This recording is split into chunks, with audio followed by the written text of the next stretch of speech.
suis très content de venir discuter de substance et de sciences avec nos amis de l'université Cheikh Hamidou Kane, mais également de l'université Cheikh Anta Diop de Dakar. Parce que comme Moussa Lo vient de le dire, nous n'avons qu'une seule université, c'est l'université sénégalaise. Alors, le sujet qu'il m'a été demandé de traiter aujourd'hui est ce que vous voyez apparaître sur l'écran, le secteur informel et l'entrepreneuriat. Je crois que c'est un sujet très actuel, parce que là, tout le monde parle de création d'emplois.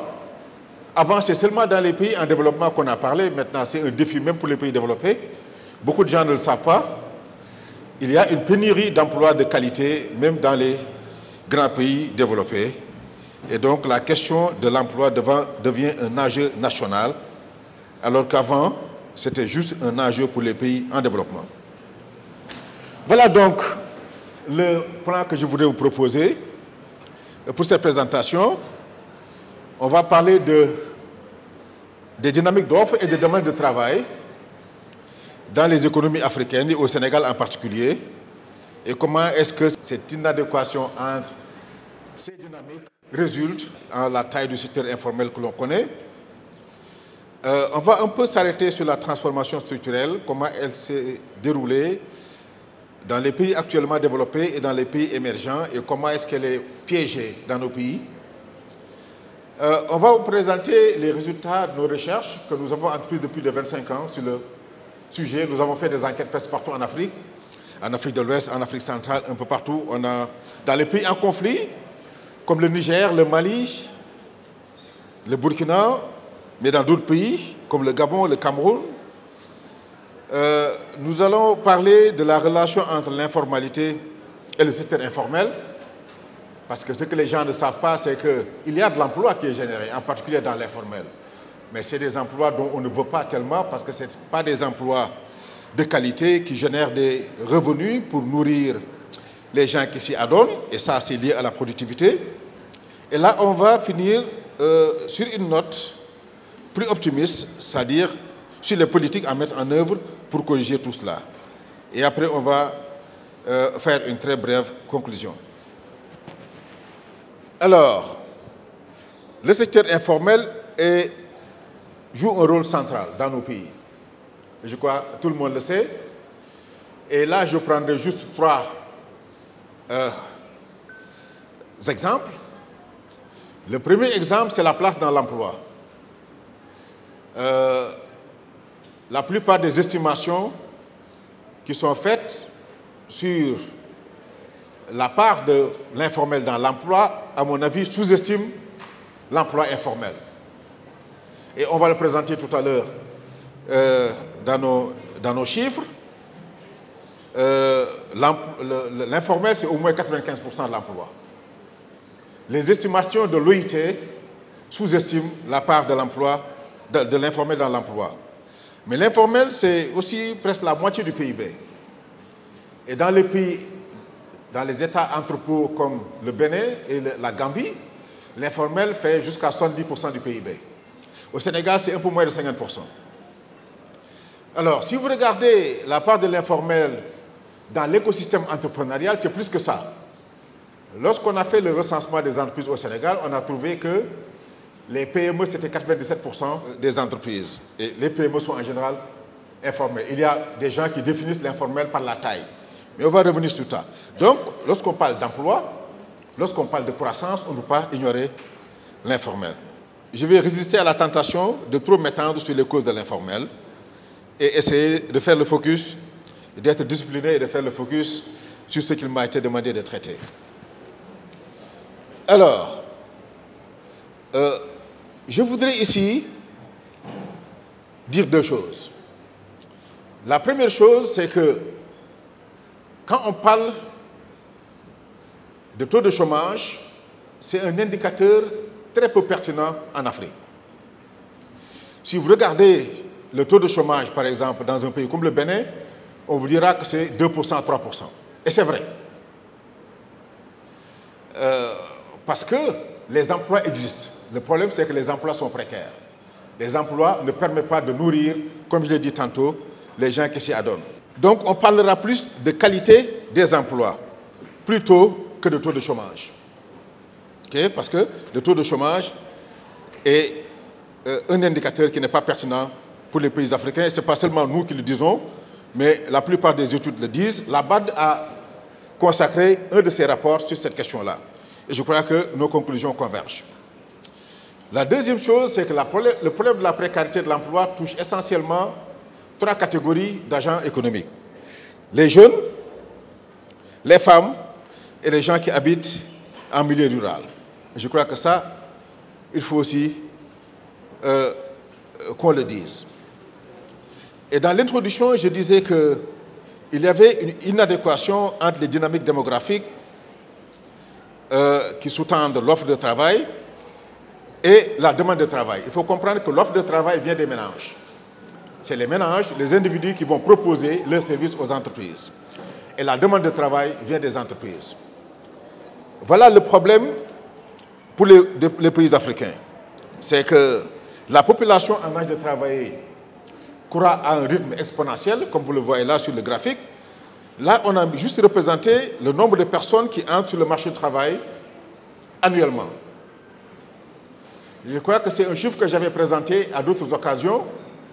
Et quand je présentais cet indicateur, je disais que chaque année, il y a 300 000 personnes qui entrent sur le marché du travail. Et depuis lors, j'entends tout le temps les gens dire qu'il y a 300 000 personnes qui entrent sur le marché du travail. Non, ce n'est plus exact. Ce chiffre change d'année en année. Et si vous regardez le graphique, vous allez voir que dans les années 80, il y avait à peu près 50 000 personnes qui entraient sur le marché du travail. Et quand on a parlé, c'était 300 000. Il y a 2 ans, c'est là. Mais là, on n'est pas très éloigné de 400 000. Et dans peu de temps, ça va monter à 500 000. Parce qu'encore une fois, ce n'est pas un chiffre figé. Ça dépend des dynamiques démographiques. Donc chaque année, il y a au moins 300 à 400 000 qui entrent sur le marché du travail et qui viennent s'ajouter au stock des demandeurs d'emploi. La population en âge de travailler, on l'avait estimée à l'époque à 9 millions, et là, ça ne doit pas être loin de 10 millions. Vous voyez? Et pendant ce temps, l'économie génère après 50 000 emplois formels. C'est-à-dire, c'est les emplois dont tout le monde veut. Les emplois informels, c'est les emplois auxquels les gens s'adonnent faute de mieux, du fait de leur précarité. Donc, il y a ce problème-là de déséquilibre entre les deux dynamiques. L'offre de travail portée par une démographie sur laquelle on a très peu de prise et la demande de travail qui reflète l'atrophie du secteur formel. Je crois que les chiffres que je vais montrer tendent tous à illustrer cela. Et ce qu'on a essayé de faire ici, c'est de projeter les tendances démographiques à l'horizon 2050. Et ce que vous voyez ici en jaune clair, c'est l'Afrique subsaharienne. OK? C'est les projections sur le taux de croissance de la population active, les gens qui cherchent l'emploi activement. Et on a comparé l'Afrique subsaharienne aux autres régions en développement du monde. En jaune foncé, il y a l'Asie. Après, il y a l'Europe. En noir, il y a l'Amérique latine et les Caraïbes.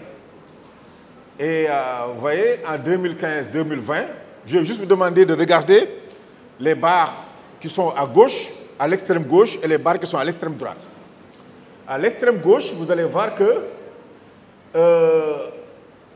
à part l'Asie, toutes les autres régions du monde avaient une croissance, un taux de croissance positif de la force de travail. Et à l'horizon 2050, tout le monde va avoir une croissance négative. Seule l'Afrique aura une croissance positive. Donc, selon les estimations de World Population Prospect, l'Afrique va être le réservoir du monde. Et les gens diront que c'est une bonne chose parce que tout le monde sait quand même que la force du travail est importante pour la croissance économique. Sauf que chez nous, c'est une main-d'œuvre qui est inutilisée et qui pose donc d'énormes problèmes, d'énormes défis pour les politiques publiques. Alors, un autre paradoxe que ce graphique révèle, l'Afrique a eu quand même des taux de croissance décents avant la Covid. Parce que les taux de croissance moyens en Afrique étaient supérieurs à ce qu'on avait dans les autres régions du monde. Mais cela ne s'est pas traduit en termes de création d'emplois. Et la raison, la voilà. Les secteurs qui ont porté la croissance, c'est ce que vous voyez là à droite, c'est les secteurs qui sont intensifs en capital. Et les secteurs qui sont intensifs en main-d'œuvre connaissent des difficultés. Les secteurs intensifs en capital, c'est la cimenterie, c'est les produits chimiques, c'est le secteur manufacturier classique. Et les secteurs qui sont intensifs en main-d'œuvre, tout le monde le sait, c'est les cuirs de peau, c'est la confection, vous voyez, et ainsi de suite. Voilà, c'est les secteurs qui sont en difficulté. Et ce sont ces secteurs-là qui auraient pu générer des emplois pour faire face à la forte dynamique démographique et qui sous-tend la croissance de la force de travail. Alors, je vous parlais tantôt de nos estimations concernant le chômage et les gens qui disposent d'un emploi décent en Afrique. Les économistes ne sont pas tout à fait d'accord sur comment définir l'informel. Ça, je vous le dis tout de suite. Mais il y a une seule chose sur laquelle les économistes sont d'accord. Comment on peut définir l'emploi informel? Parce que l'informel, c'est deux choses. C'est les entreprises informelles ou l'emploi informel. L'emploi informel, c'est l'emploi qui n'a pas de couverture sociale. Ça, c'est une définition standard. Alors, dans le secteur privé, si on veut contextualiser les choses, l'emploi informel, c'est l'emploi qui n'est pas couvert par l'IPRES. Vous voyez? Alors, ici, sur ce graphique, il y a l'axe de droite et l'axe de gauche. Et en bleu, c'est le nombre de travailleurs qui sont dans l'IPRES. Vous voyez, qui ont une couverture IPRES. OK? Et vous voyez que c'est à peu près 300 000. Donc c'est très peu sur un stock de 10 millions. Vous voyez? Et sur le graphique de droite, sur l'axe de droite, donc le graphique rouge, vous voyez que à l'année où on avait ces données, c'était à 4%. Donc tout le reste sont informels. Les gens qui sont formels, c'est à peu près 4 à 5%. Donc c'est pour étayer ce que je disais tantôt. Et là, on a collecté des données pour regarder les salariés qui répondent à différentes classifications d'un emploi formel, c'est-à-dire les salariés qui bénéficient du salaire minimum. Vous voyez, dans beaucoup de pays, et vous voyez, quel que soit l'indicateur qu'on prend, la plupart des salariés occupent un emploi précaire. Et donc, je ne vais pas trop insister sur ça parce qu'on a très peu de temps. Alors, on va un peu parler de l'informalité et de la transformation structurelle. La transformation structurelle, en économie de développement, ça signifie quelque chose de très simple. Je sais que dans le langage populaire, ça signifie beaucoup de choses. Là, je vais faire une digression pour vous parler d'un article que j'aime bien, auquel j'aime bien faire référence. J'aime bien faire référence. C'est un article provocateur et le titre c'est « Pourquoi les économistes ne savent pas parler aux gens normaux ?» Hein? Pourquoi les économistes ne savent pas parler aux gens normaux? C'était écrit par un économiste de Dartmouth University. Why economists can't talk to normal people? Pourquoi les économistes ont du mal à parler aux gens normaux? Et la réponse qu'il a donnée, c'est parce que les économistes donnent une signification particulière à des concepts qui ont une signification populaire différente. Je ne sais pas si je me fais comprendre.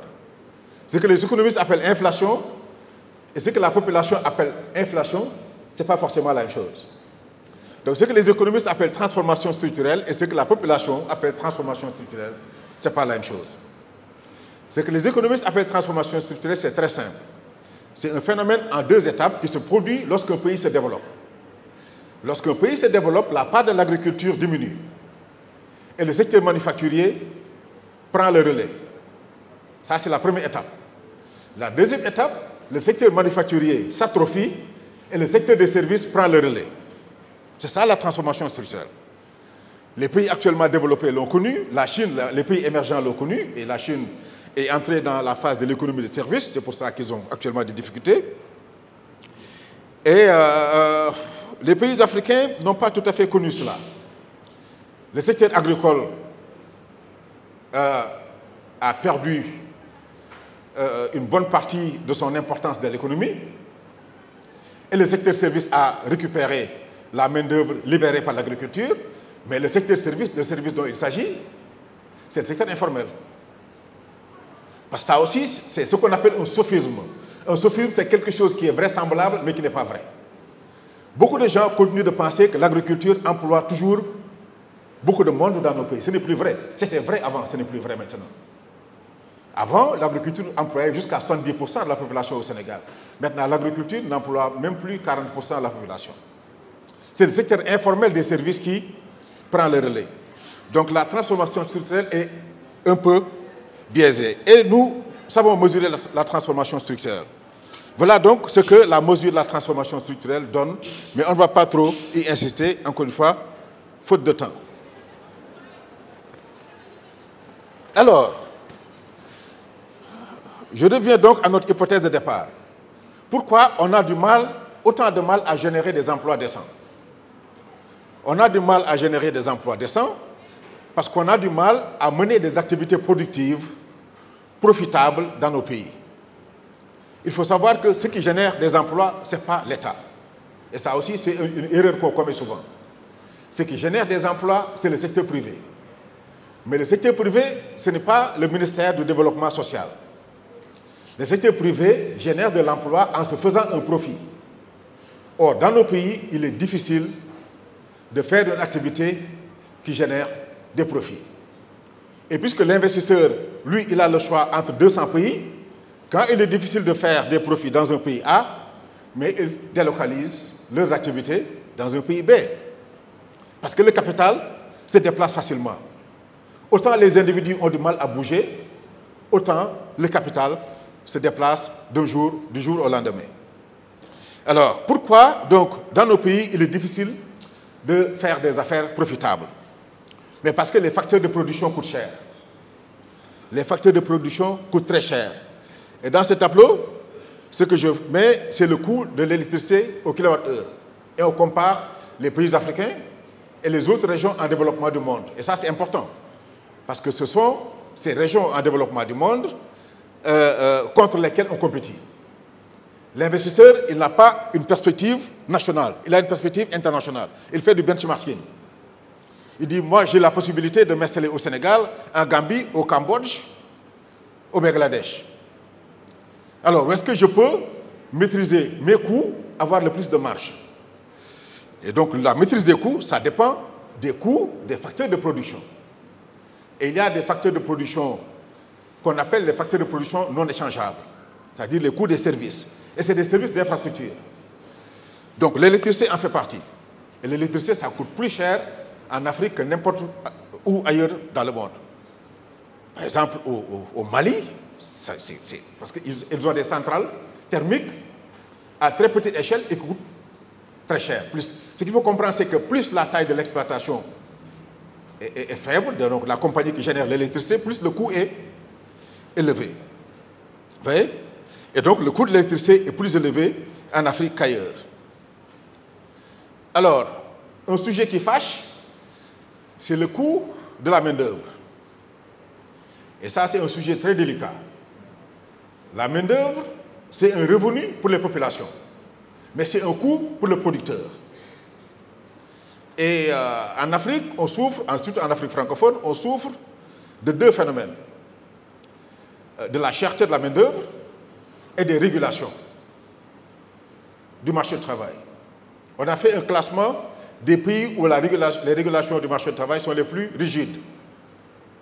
Et les pays africains francophones sont les pays, sur 187 pays, sont les pays qui ont les régulations les plus compliquées. Donc ça aussi, c'est un problème. Par exemple, pour qu'une entreprise gagne un procès contre un travailleur, c'est compliqué. Nous savons à l'UCAD, on perd tout le temps, et nous, on n'est pas une entreprise privée, mais on perd tout le temps nos procès, presque contre les employés. Mais en dehors de ça, les salaires font 2 fois plus que le PIB par tête. Le salaire par habitant, ça fait 2 ou 3 fois, parfois 5 fois plus que le PIB par tête. Donc une entreprise qui emploie et qui paie plus que ce que l'employé lui donne en contrepartie, ça c'est un problème. Donc c'est pour ça que seules les activités informelles qui ne sont pas astreintes à toutes ces contraintes peuvent survivre. Les entreprises formelles qui, elles, doivent respecter le code du travail, et ainsi de suite, ont du mal à survivre. Donc vous comprenez pourquoi il y a moins d'emplois décents. Il y a donc une dualité entre le marché du travail. Il y a les emplois formels qui sont bien payés, où les employés sont bien protégés, mais qui ne constituent que 5% des emplois. Et l'écrasante majorité des autres emplois sont informels, mal payés et ne bénéficient d'aucune protection. Alors, il y a aussi l'environnement des affaires. On a une dualité du cadre réglementaire. Les emplois, les entreprises formelles sont surveillées, sont inspectées. Les entreprises informelles ne font pas l'objet d'autant d'attention. Et donc, il y a une rupture du principe d'égalité, ce que les Anglais appellent un level playing field, avoir un terrain qui soit neutre pour les deux protagonistes. Vous voyez, s'il y a compétition et qu'une des parties a des avantages que l'autre partie n'a pas, il y a rupture du principe d'égalité des candidats. Et donc ça, c'est un gros souci.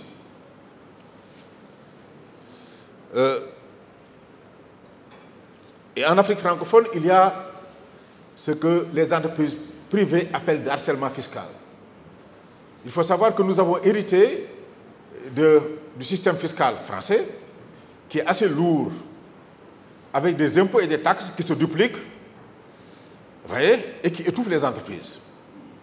L'informel ne paie pas ses taxes et le formel paie ses taxes. Donc les gens ont plus de raisons d'être dans l'informel que dans le formel. Alors,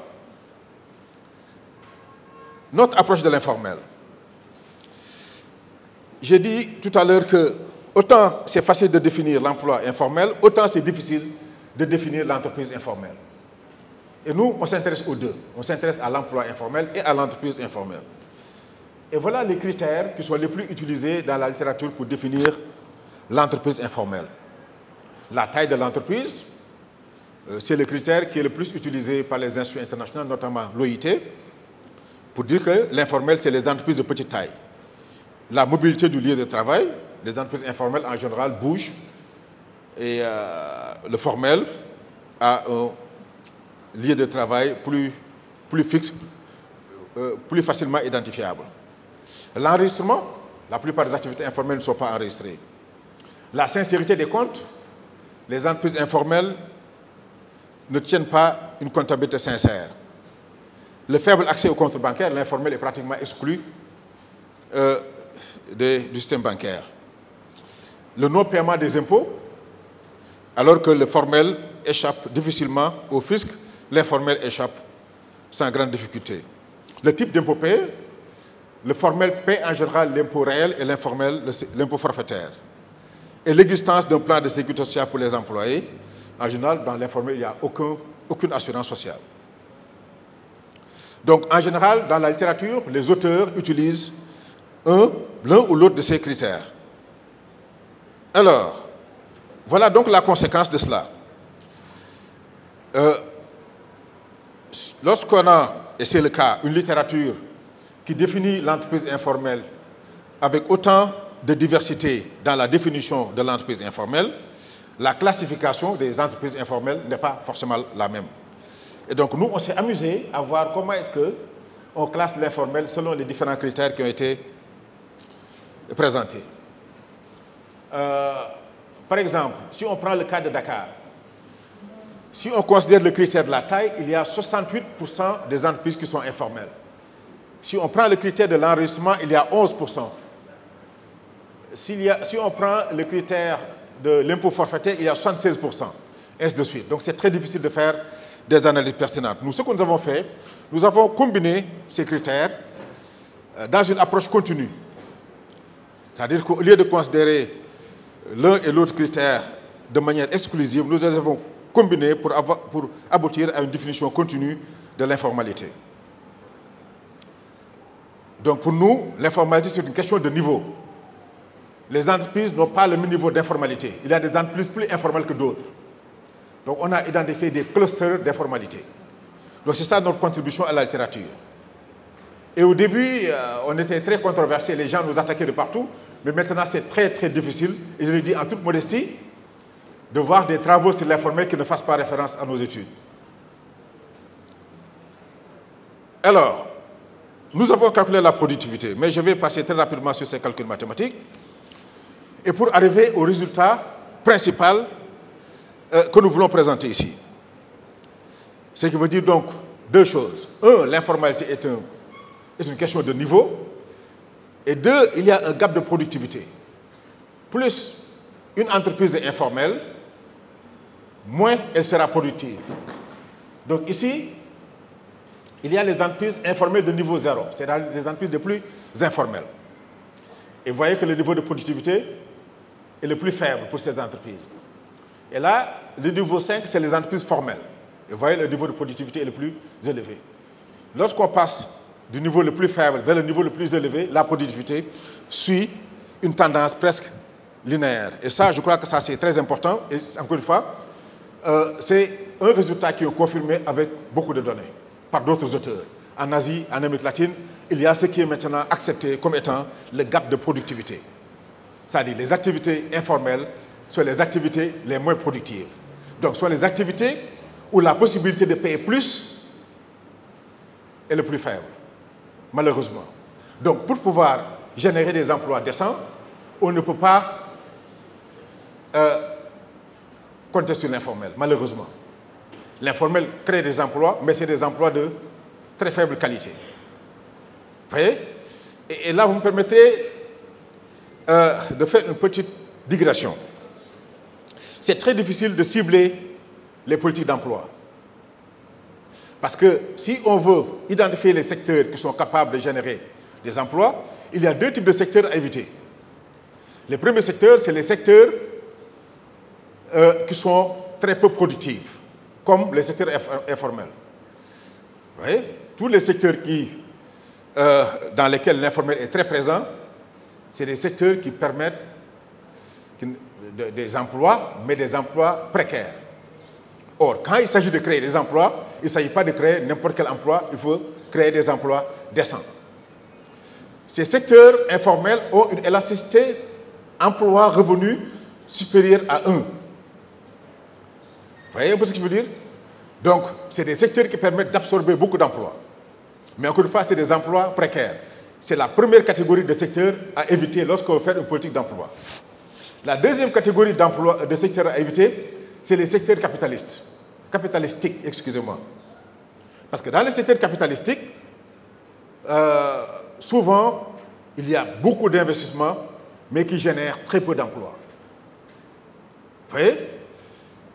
Les experts sont maintenant unanimes que l'intervalle à cibler, quand on veut cibler, quand on veut développer une politique efficace de génération d'emplois décents, c'est les secteurs qui ont une élasticité d'emploi comprise entre 0,7 et 1. Tous les secteurs qui ont une élasticité d'emploi inférieure à 0,7 sont à exclure. Tous les secteurs qui ont une élasticité d'emploi supérieure à 1 sont à exclure. L'informel, les activités informelles, c'est-à-dire le commerce et tout ça, sont les prototypes de secteurs qui ont une élasticité supérieure à 1. Mais la cimenterie et autres là, les mines, constituent les prototypes de secteurs qui ont une élasticité inférieure à 0,7. Il y a même des secteurs qui ont une élasticité qui est 0,1, moins que ça. Il y a un économiste qui a fait une étude récente qui s'appelle Danny Roderick, que tout le monde connaît. Il a regardé les investissements que l'administration Biden a fait et il a caricaturé. Il a dit au président américain, chaque emploi que vous avez créé a coûté à l'économie 10 millions de dollars. Vous voyez? Parce que les deux présidents précédents, Trump et Biden, aux États-Unis, ont essayé d'investir dans beaucoup de secteurs, l'automobile, les semi-conducteurs ensuite, pour soutenir l'emploi. Donc lui, il s'est arrêté, il leur a dit, chaque emploi que vous avez créé a coûté à l'économie nationale 10 millions de dollars. Donc chaque emploi créé a coûté 5 milliards. Mais au lieu de mettre 5 milliards pour créer un emploi, mais mieux vaut donner ces 5 milliards à l'employé, il va faire autre chose avec ça. Donc pour vous dire que c'est extrêmement important. Le ciblage des politiques d'emploi et le ciblage des politiques de croissance, ce n'est pas la même chose. Alors, je vais essayer de...